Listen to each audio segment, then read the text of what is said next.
কলকাতায় এমন কিছু ভুতুড়ে জায়গা রয়েছে যার রহস্য উদ্ধার করা আজও সম্ভব হয়নি। সেই সব স্থানে গেলে নাকি অনুভব করা যায়, সাক্ষাৎ দেখতেও পাওয়া যায় অশরীরী। এর আগে আমরা national library, royal Calcutta turf club, Hastings college, park street কবরস্থান এবং খিদিরপুর ডকের ভৌতিক কাহিনী আপনাদের জানিয়েছি। আর আজ জানাবো শহর কলকাতার আরও 5টি ভৌতিক জায়গার কথা, যেখানে দিনের আলোতেও লোকে যেতে ভয় পায়।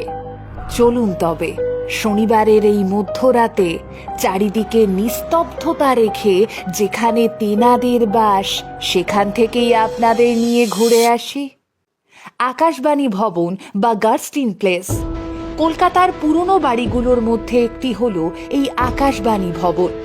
আকাশবাণীর পুরনো বিল্ডিং মানে এই গার্স্টিন প্লেসে নাকি রাত নামলেই নানান রকম অশরীরী আত্মাদের উপস্থিতি টের পাওয়া যায়। এখানে কাজ করা কর্মীরা নাকি মাঝে মধ্যেই অনুভব করেন কিছু অলৌকিক ঘটনা। কখনো কাজের মাঝে হঠাৎই অনুভব করেন ঠিক পেছনেই হয়তো কেউ দাঁড়িয়ে রয়েছে। আবার মাঝে মধ্যেই অনেকে বুঝতে পারেন সে ছাড়াও রেকর্ডিং রুমে আরও একজন কেউ দাঁড়িয়ে বা বসে রয়েছে। শোনা যায় বহু অতিথিরাও নাকি টের পেয়েছেন ভূতেদের উপস্থিতি। লম্বা করিডর, অনেক স্টুডিও এবং ব্রিটিশ কাঠামো মিলিয়ে পুরো বিল্ডিংটাই রহস্যে মোড়া। একটা সময় সাহেবদের ঘাঁটি ছিল এটি। শোনা যায় আকাশবাণী ভবন জুড়ে নাকি সাহেবদের আত্মাই আজও ঘুরে বেড়ায়। রাত গভীর হলে নাকি ভেসে আসে সুরেলা আওয়াজ। ভবনের বিভিন্ন স্টুডিও থেকে ভেসে আসে যান্ত্রিক সুর। আর মাঝে মধ্যেই নাকি মানুষের অদ্ভুত সব কণ্ঠ ভেসে আসে বিল্ডিংয়ের বিভিন্ন প্রান্ত থেকে। রাতের পাহারায় থাকা গার্ডরাও সাক্ষী এই ঘটনার। অনেকেই নাকি ফাঁকা ঘরে টেবিলের ওপর অদ্ভুতভাবে কোনো মানুষের ছায়াও দেখতে পেয়েছেন। আর এবারে যেই জায়গাটির কথা বলবো, সেই জায়গা দিয়ে হয়তো আপনি প্রায় রোজই যাতায়াত করেন।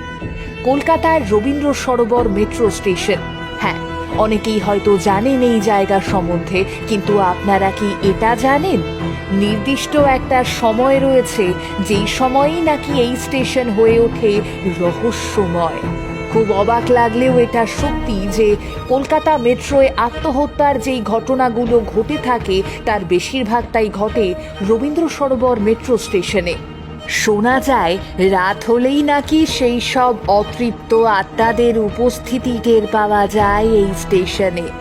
যাত্রী থেকে মেট্রো কর্মী অনেকেই নাকি এই সমস্ত ঘটনার সাক্ষী। রাত শেষের মেট্রোতেই নাকি ঘটে থাকে এই সমস্ত অলৌকিক ঘটনা। শেষ মেট্রোতে অনেকেই নাকি এমন অনেক অস্বাভাবিক ঘটনার সাক্ষী থেকেছে।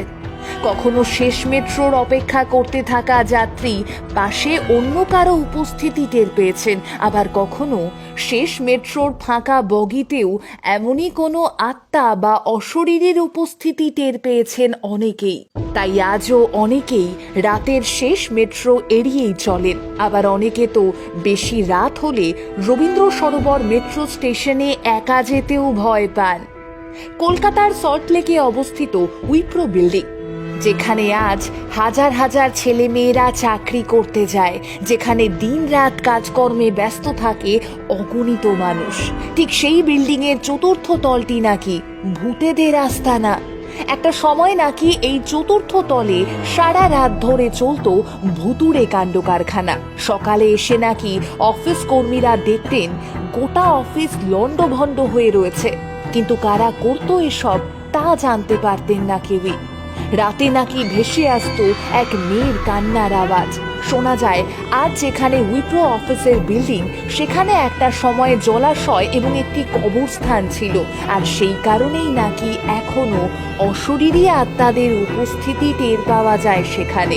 যদিও এই ঘটনা আজ তুড়ি মেরেই উড়িয়ে দেন বহু মানুষ। আপনার কি মনে হয়? মল্লিক ঘাট কলকাতার ভুতুড়ে স্থানগুলোর মধ্যে অন্যতম একটি হলো এই মল্লিক ঘাট। হাওড়া ব্রিজের ঠিক নিচে অবস্থিত এই রাত নামলেই নাকি অলৌকিক সব ঘটনা ঘটতে দেখা যায়। বহু মানুষ নাকি রাতে এই গঙ্গার ঘাটে সাদা শাড়ি পরিহিত একজন মেয়েকে বসে থাকতে দেখেছেন।